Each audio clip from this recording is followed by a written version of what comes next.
History just happened, but the garage area is whispering that it might be a lie. We are 3 races into the 2026 NASCAR Cup Series season, and Tyler Reddick has done the impossible. Daytona, 1. Atlanta, 1.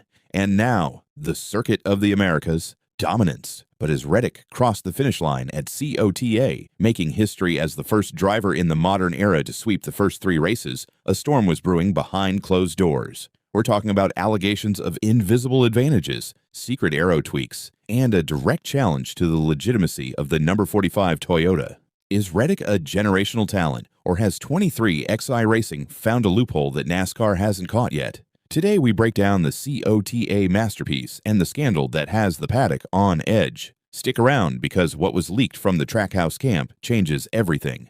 Let's look at the gravity of this moment. Before this weekend, no driver, not Earnhardt, not Johnson, not Gordon, had ever opened a season with 3 consecutive wins in this era. The last time a team swept the first 3 was Petty Enterprises in 1963. We are talking over 60 years of racing history wiped away in 21 days. At COTA, Reddick didn't just win, he toyed with the field. Starting from the pole, he stayed calm while the chaos unfolded behind him. While drivers like Connor Zilisch and Noah Gragson were spinning out in Turn 1, Reddick was hitting his marks with surgical precision. But here's the kicker. He did it by beating the road course king himself, Shane Van Gisbergen. And that, my friends, is where the tension begins. The race was a masterclass in strategy versus raw speed. In Stage 1, we saw Ross Chastain and SVG take a gamble, short pitting for track position. It worked. Chastain took the stage win, but Reddick was playing the long game. By Stage 2, the heat was on. Ty Gibbs took the green and white checkered after Reddick sacrificed points to ensure he started the final stage at the front.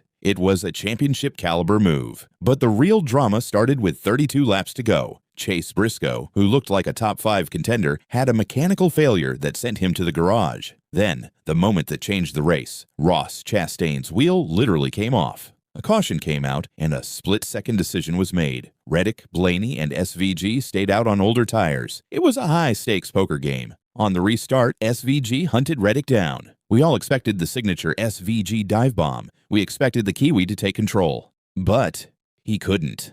Reddick pulled away by nearly 4 seconds. In the world of road course racing, a 4-second gap against SVG is unheard of. It's unnatural. Now, let's get into the dark side of this victory. According to high-level sources within the paddock, the atmosphere in the garage after the race was anything but celebratory. Reports are surfacing that Shane Van Gisbergen, usually a gracious loser, made some very pointed private remarks to his team. The claim? That Reddick's number 45 Toyota isn't just fast, it's mechanically suspicious. Insiders suggest that competitors are looking at 3 specific areas. The cornering grip. Rival teams noted that Reddick was able to carry speeds through the technical sections of COTA that should theoretically cause the tires to overheat. Yet, his wear was lower than anyone else's.